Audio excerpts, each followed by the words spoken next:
93-годишниот сопруг на Ирена Ралева Најдевска веќе 5 години чека трансплантација на срце. Неизвестноста со која секојдневно живее нејзиното семејство е причината активно да се вклучи во кампањите за подигање на свеста за органодарителството, тема за која кај нас се уште се зборува малку. Нејзината лична борба ја претвори во активизам, за да потсети дека зад статистиката стојат луѓе, семејства и деца кои секојдневно чекаат нова шанса за живот.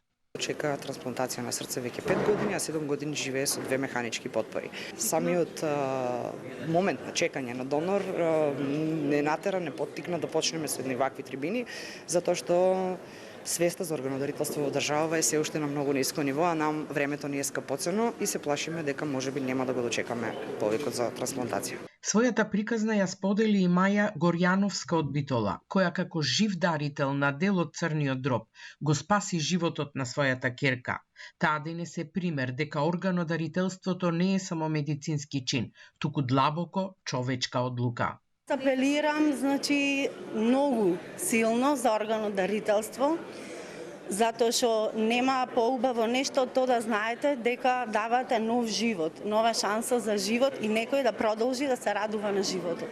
Од медицински аспект, Македонија има резултати со кои може да се пофали во областа на бубрежните трансплантации. Со извршени 520 типе трансплантации од 1977 до денес, Универзитетската клиника за урологија е лидер во оваа област во земјава.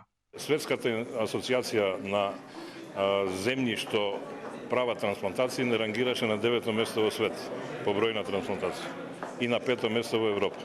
Тоа е еден од најголемите успеси што ги постигнува воопшто Македонија од здравствената сфера, така да треба да продолжиме у тоа насока. Меѓутоа треба да го зголемиме бројот на кадаверичните трансплантации. Сепак, бројот на донори е далеку од потребното ниво. Експертите предупредуваат дека листите на чекање растат, а времето за многу пациенти е ограничено. Ако и да е, мораме да направиме се за да го зголемиме бројот на органодарители, затоа што пациенти има многу. И никогаш не ќе можеме да го достигнеме бројот на практично да задоволиме потребата за органи, но без разлика на тоа, барем достигнеме до одреден степен или да се приближиме до некои земји, иако е секаде тоа проблем, меѓутоа еве до некои земји кои што ни се во регионот како Хрватска, Словенија, кои што по број на жители имаат најголем број на дарители. Во моментов, околу 200 пациенти се наоѓаат на националната листа за трансплантација од починат донор. Минатата година имало 13 потенцијални донори, а дадени се само 3 согласности за трансплантации. Многу благородна одлука донеле нивните семејства.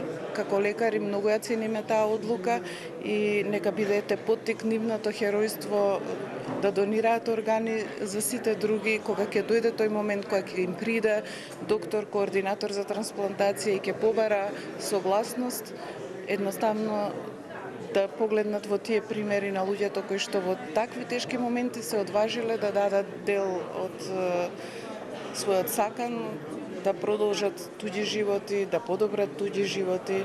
Во Битола, лекари, дарители и пациенти разговараа за тоа како да се подигне јавната свест за органодарителството.